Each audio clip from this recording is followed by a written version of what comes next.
Welcome to Gutter Talk, the show all about comics and graphic novels.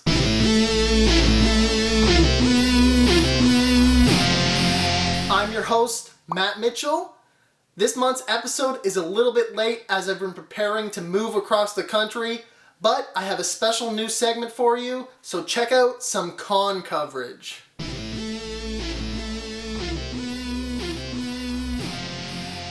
I'm on the floor at Fan Expo Vancouver. Let's see what comics we can get for $10. As I was walking around the show, I only found a few dollar bins, so I ended up spending a little bit too much money on the first bin that I really dug through. I should have saved some dollars for the second bin, but let me show you what I came out with. First up was this Marvel Age comic. It's kind of like a news issue, kind of like a preview type thing that you would get, I think. And really, I mostly bought it for this Hulk promo card. Next, I grabbed this issue of Alpha Flight. It's a nice Canadian cover to have for a nice Canadian comic reader. Then these next two issues I also grabbed for their covers. We got this Excalibur issue. It's got all the X-Men on the cover and one of my favorites, Nightcrawler. And Doom Patrol with a nice big Superman flyover, some cool covers, some old 80s and 90s stuff. Okay, hear me out on this one. Mad Dog #1. First of all, it's a #1 issue, so I can read it and not be missing out on anything. And who knows? Mad Dog appears in any of the MCU movies like Blade or something, even as a minor character. And this thing skyrockets in value.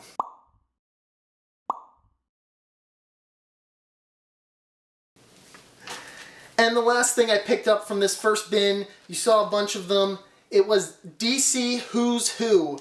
I ended up only grabbing one of these. They're kind of like encyclopedia entries. They say the definitive directory of the DC universe.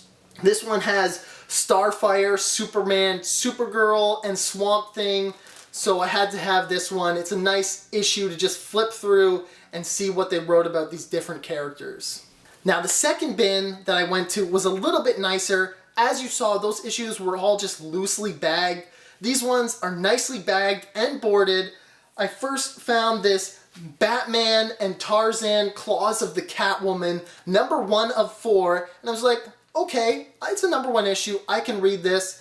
And then I found Part 2, someplace else in the bin, and Part 4, also someplace else in the bin. Completely disorganized. It looks like this was just like a bulk collection someone had bought and was selling off. Unfortunately, I couldn't find the third issue, so I had $1 left to spend on a comic at this bin.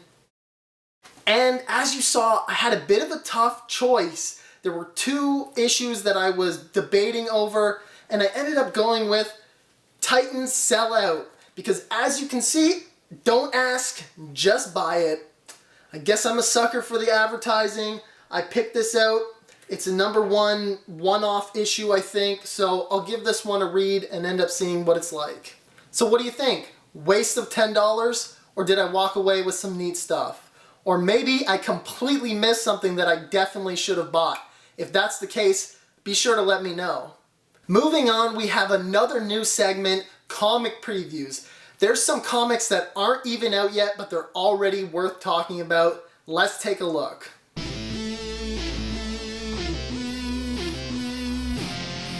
First up is Jurassic League. It's the Justice League, but dinosaurs. This is a 6-issue miniseries kicking off in May. It's got amazing artwork. It's gonna be totally ridiculous, but I'm here for it. Next up, Corollary. This is a sci-fi from Source Point Press set in a galaxy where everything comes in twos. Twin stars, twin moons, twin creatures, and if your twin dies, so do you. So when our main character, Captain Andromeda's twin sister, is killed off on a mission and she doesn't die as well, everyone wants to know why. This is a very intriguing premise, and I was only more intrigued after reading the first issue. And the story is complemented by this beautiful watercolored artwork.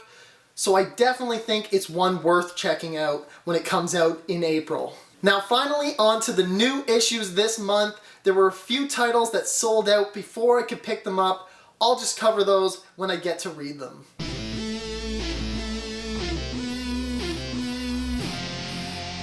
First up is the conclusion of Hellboy, The Bones of Giants. This was pretty much expected. Hellboy uses his connection to the Thunder God to track down the Frost Giant, only he doesn't immediately find them. He finds a bunch of other giants, so it's just a bunch of epic battles fighting his way through Frost Giant after Frost Giant until he can face down the King. Regarding this series as a whole, I don't think the single issues are going to have any value or collectability, so if you haven't started reading this yet, you're probably fine to wait a month or two for the trade paperback to get published. Next I read King of Spies #3.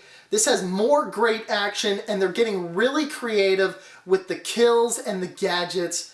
Roland King kills a guy in this issue with Smart P. Nanobots in his urine travel down his stream and up the target's stream and explode them from the inside. I cannot wait for the very R-rated film adaptation that this will certainly get eventually. Last for this month is DC vs. Vampires #5. Things are getting a little bit crazy, but Batman is prepared to handle most members of the Justice League, clearly showing why he is the best member.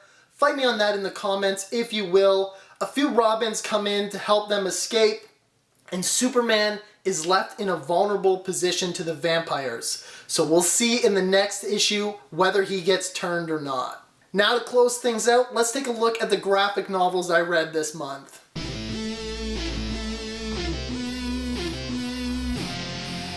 My only read this month was Monsters. This was recommended by Comic Tropes as the best graphic novel of 2021, so I had to check it out.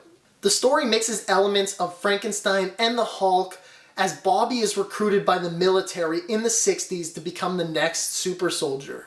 When things go awry, he turns into a freak of nature that they need to dispose of. This is all just a storytelling device to touch on issues like trauma and abuse. It's a very serious and well-told story, very different from what I would typically read, but I still enjoyed it nevertheless. That's all for this month. Remember to share your reading recommendations, and I'll see you around the comic shops in March.